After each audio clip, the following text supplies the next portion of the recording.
Considerando los aportes de Aretio 2014, vinculados con los cambios que ha presentado la sociedad de la información y el conocimiento, en esta actividad te propongo realizar un listado, reflexionar sobre cómo impactaron en tus prácticas como formador y como alumno y completar el siguiente cuadro. Aquí, además de centrarte únicamente en los cambios propuestos por Aretio, te propongo que incorpores aquellos que consideres, pero también indiques el impacto que cada uno tuvo en tus prácticas áulicas como formador o en tu experiencia como alumno o alumna. A continuación, te compartiré un ejemplo para que tengas en cuenta. Uno de los cambios que trajo la sociedad de la información y la comunicación fue la cantidad y el volumen de información a la cual se pudo acceder con tan solo un clic, utilizando navegadores como Google. El impacto en tus prácticas áulicos seguramente está vinculado con que antes a gran parte del saber tenías que transmitirlo y trabajarlo en el aula. Pero como hoy ya está disponible, es posible que planifiques y trabajes en actividades que permitan un pensamiento crítico frente a información. Tal vez lo expuesto sea parte de tu desafío de planificación, o como alumno también te encuentres con la necesidad de repensar cuáles son las competencias digitales en torno a ese volumen de información.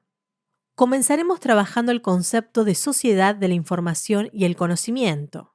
Varios autores coinciden con que los inicios de esta sociedad digital están vinculados con las tecnologías de la información y el conocimiento. Por lo tanto, estas TICs tienen una relación con tres elementos: los conocimientos, vinculados con el avance de la ciencia; la información es ese saber a partir de ciertos objetivos o intereses; y la tecnología, tomando algunos autores, se define como la combinación de la ciencia y la técnica en pos de resolver las demandas o las oportunidades que trae la sociedad. Por tal motivo, estas tecnologías generan características especiales en términos de acortar las distancias, ya que el espacio en los entornos no es tan solo físico. Hoy, el espacio áulico en el cual transitamos esta carrera no presenta una relación directa con una superficie física, sino con un entorno en el cual nos encontramos a partir de las TICs, por ubicarnos cada uno en diferentes lugares geográficos del país e inclusive de otros países. Por lo tanto, lo que sí repercute es el volumen de la información con que nos encontramos y la velocidad en términos de los cambios y los procesos de transformación. Y es allí donde en la primera lectura lo que abordamos es la demanda que trae la sociedad digital en términos de la formación permanente y continua, ya que la educación a distancia genera la posibilidad de brindarle un espacio formativo a las principales demandas que tiene la sociedad digital.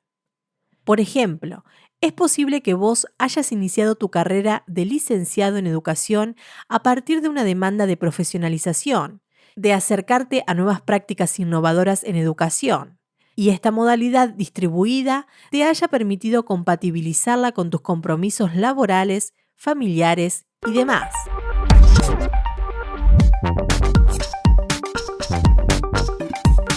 En este bloque te propongo hacer una línea del tiempo con tus hitos formativos como alumno. Quizás empieces desde el jardín hasta el momento actual como alumno de la licenciatura en educación y experiencia como formador. Será clave que registres todas las instancias de aprendizaje mediadas por tecnologías, e-learning o blend learning, desde la primera que recuerdes hasta la actualidad, para analizar ¿en qué contexto surgió cada una? ¿Cuáles fueron las demandas e intereses que te llevaron a concretarla? Los componentes de cada experiencia, la plataforma, los contenidos, el sistema de comunicación. ¿Qué cambios, evoluciones presentaron esas experiencias? Ya que quizás las primeras se presentaron en documentos extensos de PDF, a diferencia del cursado de esta asignatura con lecturas interactivas. Esta línea de tiempo nos permite observar una de las modalidades claves que compartimos ahora en la licenciatura en educación y que presenta una vinculación con el e-learning. El e-learning se ubica debajo de la modalidad de la educación a distancia. Presenta como característica que utiliza medios y dispositivos electrónicos de mediación entre el alumno, el profesor y el contenido. Además, permite mejorar el acceso a la formación a partir del espacio de comunicación e interacción que generan las TICs, como es en el caso de la licenciatura en educación. Como pudimos observar en las lecturas, a dicha modalidad de aprendizaje mediado por tecnologías lo componen tres grandes elementos: la plataforma, es decir, el entorno tecnológico; la tecnología donde está montada, por ejemplo, en nuestro caso es SAM, que es un LMS, un sistema, una plataforma que permite la gestión de contenidos; un sistema de comunicación, un entorno que nos permite enviar mensajería, trabajar en los foros, tener un chat. A su vez, el e-learning trabaja sobre contenidos y en el diseño de materiales que permiten también mediar entre el alumno y los saberes. Para finalizar, abordaremos el concepto del blended learning. El mismo está vinculado con la educación mediada por tecnología, pero además está constituido por componentes de la educación presencial, como por ejemplo encuentros sincrónicos, cara a cara. Esto es lo que permite de alguna manera trabajar con espacios y actividades de cada una de las dos modalidades.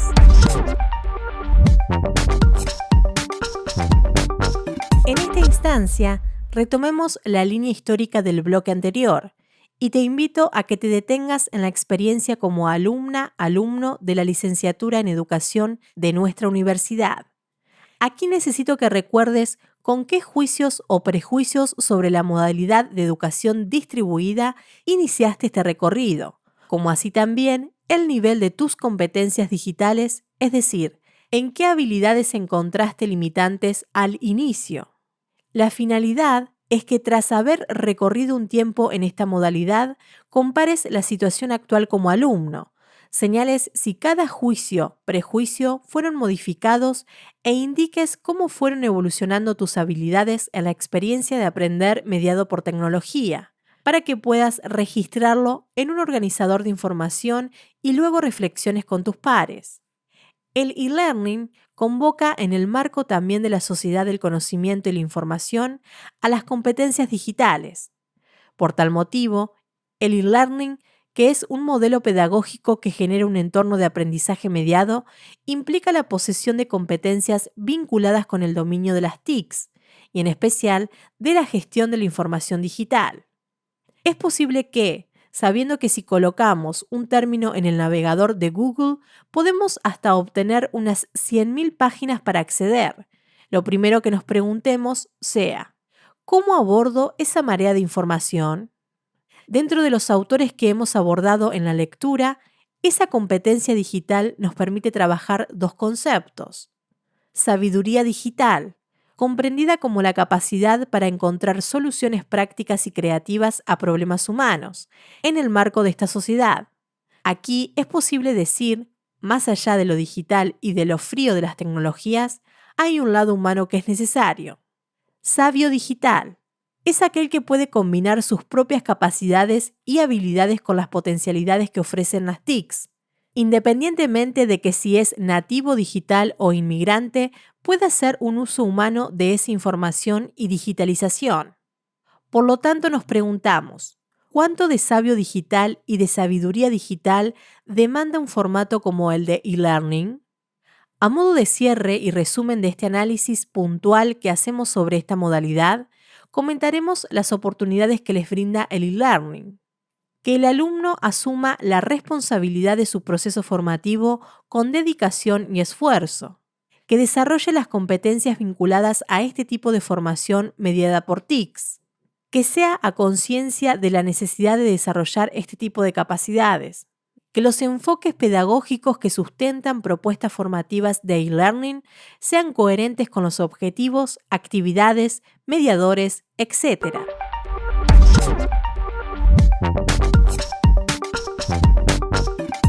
En esta instancia, te desafío a realizar futurología. ¿Te animás? Seguramente la mayoría de ustedes hoy es maestro de grado, profesor, se dedican a formación, por lo que te propongo que pienses en cómo será tu profesión de aquí a 10 años. ¿Qué nuevas actividades se realizarán? ¿Qué nuevos recursos y tecnologías estarán presentes? ¿Y cuáles consideras que de las actividades que haces actualmente serán reemplazados por la robótica o la inteligencia artificial? Luego de haber diseñado tu profesión del futuro, te convoco a que listes qué competencias, habilidades, conocimientos y aptitudes nuevas te demandará ese nuevo escenario, para que finalmente analices cómo desarrollarás esas nuevas competencias para desempeñarte en tu profesión del futuro. Te invito a que compartas luego tu análisis con tus pares. Aquí nuevamente nos preguntamos, ¿qué pasa en el ámbito laboral y profesional en torno a esa sociedad de la información y el conocimiento?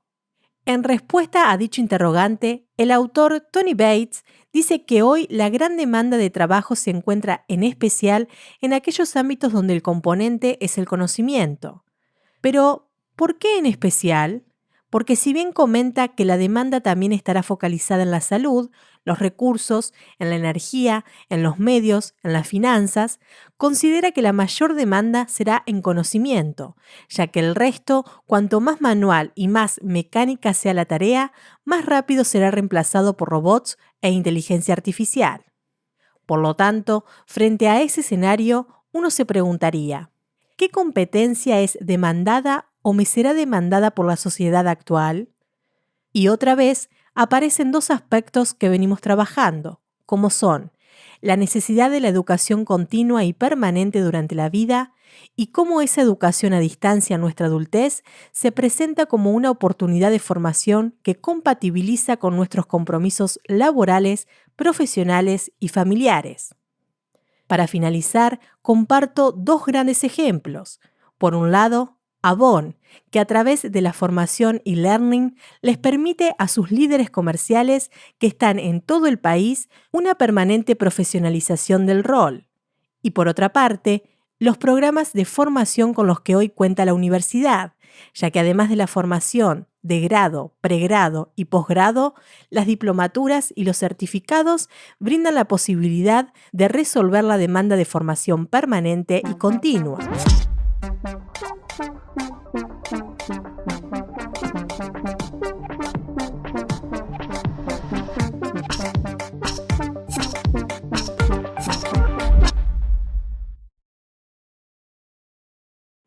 En esta actividad práctica, te convoco a explorar y reconocer artículos académicos que provengan de diversas fuentes de publicación, pero que aborden el aprendizaje mediado por tecnología. Aquí deberás buscar y seleccionar dos artículos que detallen experiencias de implementación de la modalidad de e-learning o blended learning en diversos contextos, como en el educativo, nivel medio, superior, etc., y por qué no en el ámbito de la formación laboral, entre otros. El objetivo es que los artículos seleccionados puedan brindarte información sobre la experiencia de su implementación para que puedas cotejar, poner a prueba y aplicar los contenidos conceptuales abordados en el presente módulo. En esta instancia te sugiero enumerar aquellas claves que se debieron ser consideradas para realizar la actividad práctica, extraer las opciones de respuestas correctas de la autoevaluación de la actividad práctica, pero considere que en este slide únicamente deberán ser enunciados 2 o 3 tips que los alumnos tendrían que haber considerado al momento de realizar la actividad. Pero puntualmente para la resolución de esta actividad práctica te será necesario abordar con profundidad los conceptos leídos en el módulo y la bibliografía básica, realizar las actividades de revisión propuestas de cada una de las lecturas, considerar extraer artículos académicos de repositorios como Redalyc o Cielo, o inclusive Google Académico. En esta instancia te presento como ejemplo un artículo académico sobre una experiencia del e-learning en educación. ¿Por qué este artículo de alguna manera podría llegar a ser el artículo modelo de los dos solicitados en la actividad práctica? Porque este documento expone una experiencia, es decir, cuenta un nivel educativo, un contexto particular. Por tal motivo, habla de las universidades andaluzas. Es posible identificar cuál fue la oportunidad, pero también la problemática que llevó a trasladar gran parte de los programas de modalidad presencial a la modalidad de e-learning. Brinda la oportunidad de reconocer qué tipo de alumnos eran los que en ese momento tenían mayores inconvenientes para acceder a la presencialidad. Por lo tanto, en este artículo no solo caracterizaron cuáles fueron los componentes del programa de e-learning, sino que también compartieron un indicio de cómo impactó y qué efectos dio este programa con respecto a la situación inicial.